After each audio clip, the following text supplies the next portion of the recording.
அவுலியாக்கள் சொல்லக்கூடிய இறைநேசர்கள் அல்லாஹ்விடம் எவ்வாறு பேசினார்களோ, நபிமார்கள் அல்லாஹ்விடம் எவ்வாறு பேசினார்களோ, அதுபோல் ஒவ்வொரு இறை நம்பிக்கையாளரும் அல்லாஹுடன் பேச முடியும், பேச வேண்டும். குறிப்பா மாரிஃபத்துடைய பாதையில பயணிக்கக்கூடிய ஒவ்வொரு முரீதீன்களும், ஒவ்வொரு சாலிக்கீன்களும் அல்லாஹ்விடத்துல தினசரி பேசணும். அதுக்கு பேர் தான் முனாஜாத்னு பேர். புரியுதா? அல்லாஹ்விடத்துல பேசக்கூடிய அந்த சம்பாஷணைக்கு பேர் தான் முனாஜாத்னு சொல்லப்படும் மாரிஃபத்துல. சரியா? அப்ப அந்த அடிப்படையில் நாம் அல்லாஹோட பேசணும். எப்படி பேசணும்? அதுக்கு எது வரையறை அளவுகோல் இருக்கா அப்படின்னா, எந்த வரையறையும் இல்லை, எந்த அளவுகோலும் இல்லை.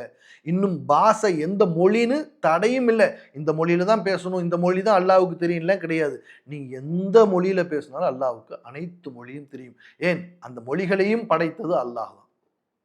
அப்படிதானே? இல்லை அரபி எனக்கு தெரியாதுங்க, அரபியில பேசினா தானே அல்லாஹ்வுக்கு புரியும் அப்படிலாம் இல்லை. அல்லாஹ்வுக்கு தமிழும் தெரியும், ஆங்கிலமும் தெரியும், மலையாளம் தெரியும், தெலுங்கு, இன்னும் உலகத்தில் அதான் சொல்ற உலகத்தில் இருக்கக்கூடிய அனைத்து பாஷைகளும் அல்லாஹ்வுக்கு தெரியும். அந்த பாஷைகளை அல்லாஹ் தான் படைத்தான். அப்படி நம்புறதுக்கு பேர் தான் இறை நம்பிக்கை. சகலத்தையும் அல்லாஹ் படைச்சாங்கிறப்போ இந்த மொழியை மட்டும் வேற யாரோ படைச்சிருக்க முடியும்? மனிதர்கள் மூலமாக அல்லாஹ் தான் அதை படைக்கிறான். புரியுதா? இப்ப நம்மளை யாரு படைச்சது? அல்லாஹ் தான் படைச்சான். ஆனாலும் நம்முடைய தாய் தகப்பன் நிக்கா முடிச்சு அவங்க இல்லற வாழ்க்கை ஈடுபட்டது பிறகு காரணமா வச்சு நம்மளை பிறக்க வைக்கிறான் இல்லையா? அது போல அல்லாஹ் காரணமா ஆக்கி வைப்பானே தவிர, ஆனா உண்மையிலே யதார்த்தத்துல அல்லாஹ் தான் படைக்கிறான். அந்த அடிப்படையில அனைத்து மொழிகளையும் அறிந்தவனாகத்தான் இருந்தா தான் அவன் அல்லாஹ். இல்ல எனக்கு இந்த பாஷை தான் தெரியும், இந்த பாஷை தெரியாதுன்னு சொன்னா அவன் அல்லாவே இல்லை. அப்ப அல்லாஹ்வுக்கு சகல மொழிகளும் தெரியும். அவங்க அவங்களுடைய தாய்மொழியில அல்லாஹ்விடம் பேசணும்.